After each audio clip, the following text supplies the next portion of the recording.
Tips on central line cannulation, landmark and ultrasound guided. Central venous cannulation can be achieved through internal jugular vein, subclavian vein, and femoral vein, and the techniques can be landmark and USG guided. First, we will discuss about internal jugular vein cannulation. Brief review of the anatomy of IJV. Sedilot's triangle lies between the clavicular and sternal head of sternocleidomastoid with clavicle as the base. These are the cricoid and thyroid cartilage. Coming to the landmark guided IJV cannulation. There are three approaches for IJV cannulation. Central approach. Tip of needle is placed at the apex of Sedilot's triangle and directed towards ipsilateral nipple at an angle of 45 degrees. Anterior approach is performed at the level of cricoid cartilage and needle enters the skin at the medial border of sternocleidomastoid muscle and is directed lateral to carotid artery. In posterior approach, needle is directed along posterior surface of sternocleidomastoid muscle towards sternal notch. It is performed at the intersection of external jugular vein and the lateral border of sternocleidomastoid muscle. Approach to the jugular vein can be classified as high and low approach. Higher approach is upper 2/3 of Sedilot's triangle. Lower approach is below 2/3 of Sedilot's triangle, 1 cm lateral to sternal notch. Head positioning is a very important step. Patient is positioned in a Trendelenburg position with bolster underneath the shoulder blades and head is tilted laterally 30 to 40 degrees. This video demonstrates central approach of IJV cannulation. The needle is directed towards ipsilateral nipple at an angle of 45 degrees lateral to carotid artery with the bevel up. Once you see the gush of venous blood inside the syringe, insert the guide wire. Withdraw needle.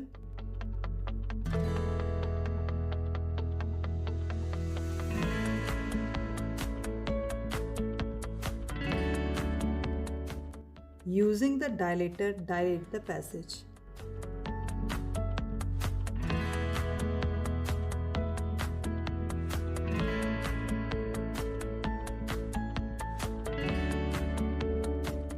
Insert the triple lumen catheter using Seldinger technique.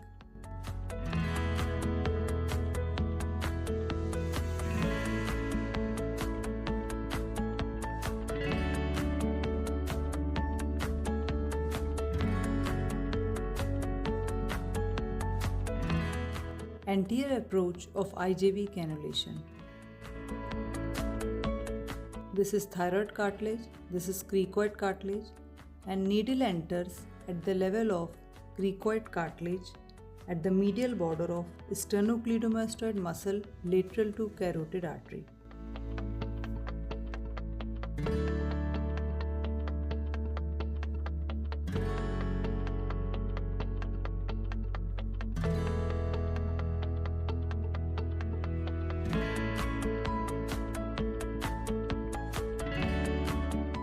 Posterior approach of IJV cannulation. In this approach, sternal notch, EJV and clavicular head of sternocleidomastoid muscle are three important landmarks.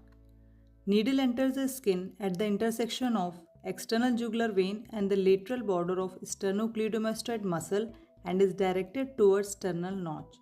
Particularly, it is useful in thyroid mass and other neck swelling, where anterior and central approach is risky as needle may enter the vascular mass.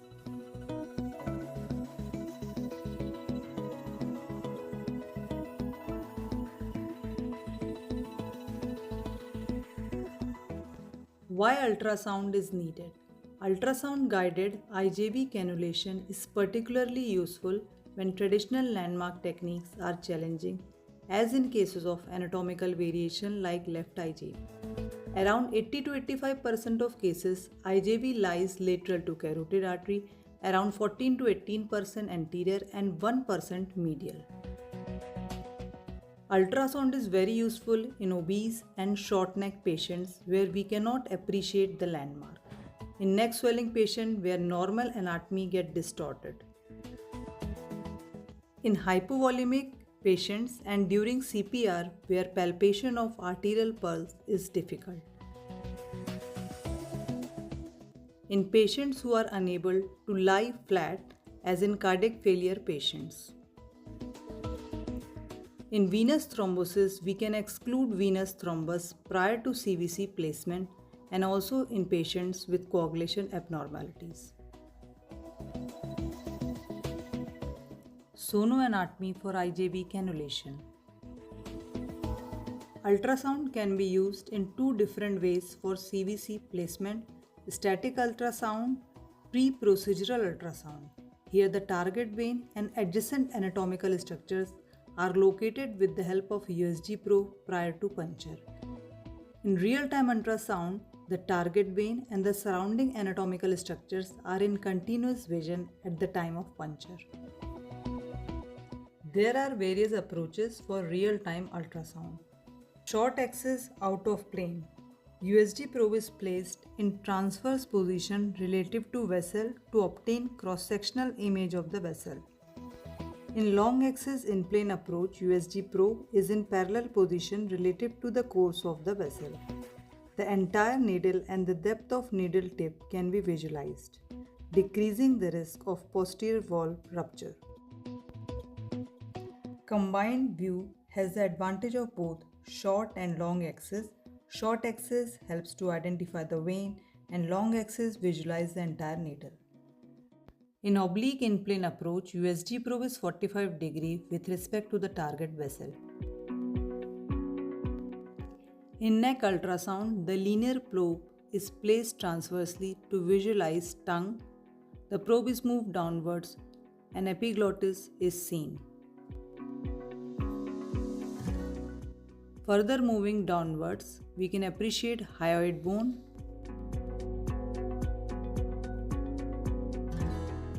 moving downwards thyroid cartilage,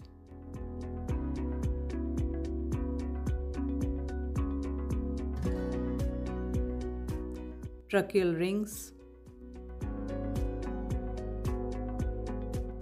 and further downwards thyroid gland.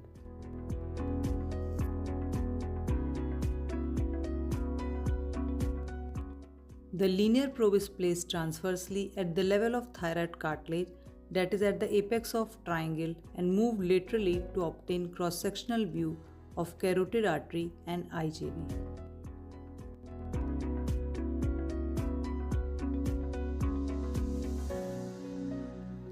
Relationship of carotid artery and IJV with neck position. The overlap of the IJV and carotid artery gradually increases with rotation of the head. When the head is in neutral position, IJV and carotid artery lie adjacent to each other. With lateral tilt of 45 degree, IJV partially overlaps the carotid artery, and with 90 degree head rotation, IJV completely overlaps the carotid artery, increasing the risk of carotid artery puncture. To exactly differentiate between venous and arterial vessels, apply pressure to the vein and test for compressibility. Carotid artery is seen as thick-walled, non-compressible, round pulsating hypoechoic structure, and lateral to the artery, IJV is seen as oval-shaped, thin-walled, non-pulsating hypoechoic structure. We can also use color Doppler and pulse waves Doppler to differentiate between artery and vein. Under all aseptic precautions, use short axis to identify the vein, localize the vein with probe oriented towards left, then centralize the vein. Rotate the probe to 90 degree kiflet and needle is advanced in long axis out of plane approach. In long axis, the entire needle depth can be appreciated. We can see the guide wire going in. After dilating the passage, CVC catheter is advanced over guide wire through Seldinger technique. USG guided oblique axis view of IJV cannulation. In oblique axis view, this is how artery and vein look like. Here we can see the advancement of needle inside IJV.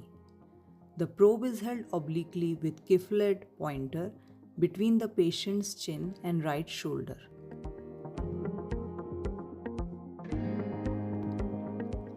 Needle and the guide wire is seen inside IJV.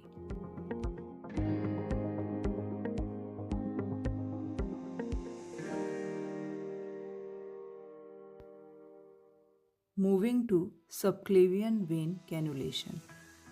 Identify internal jugular vein moving probe downwards. Subclavian vein is seen. The subclavian vein terminates when it merges with internal jugular vein to form brachiocephalic vein.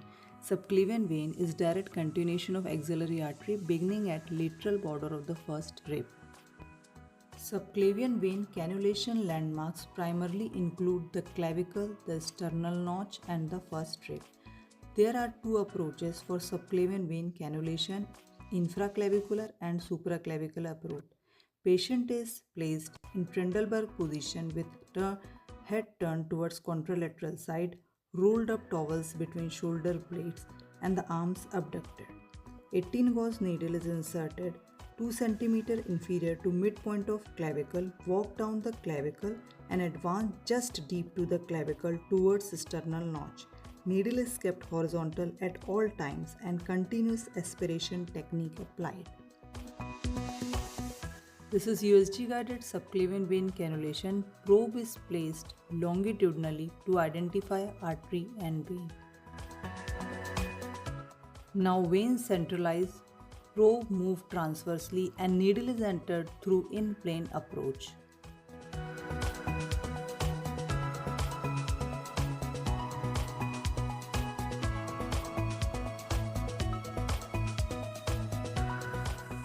Needle and guide wire can be seen within the lumen of subclavian vein.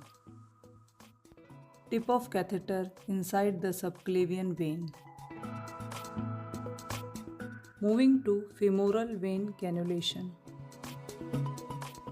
Anatomy of femoral vein. The common femoral vein is the ideal site for femoral vein cannulation due to its large size, and vein, artery and nerve runs from medial to lateral in the femoral triangle. The puncture is made approximately 2 finger width below the inguinal ligament and medial to femoral artery. Leg positions significantly affect the relationship between femoral artery and vein. With leg in straight position, the femoral artery overlaps the femoral vein. Abducting and external rotating the leg decreases the overlap and increase the vein diameter, making easier to access. In short, about ECG guided placement of central venous catheter. When the guide wire is at upper segment of SVC, normal P wave is seen. At cavoatrial junction, peak amplitude of P wave appears. When guide wire just enters the right atrium, negative wave appears and P wave becomes biphasic at lower part of right atrium. There are various advantages of ultrasound guided over landmark technique. It increases the likelihood of successfully cannulating the vein on the first attempt. It reduces complications like arterial puncture, hematoma formation, pneumothorax, and improved safety. It shortens the procedural time. Fewer needle punctures are required, which reduces patient discomfort. And we can better visualize the vein and reduces the complications.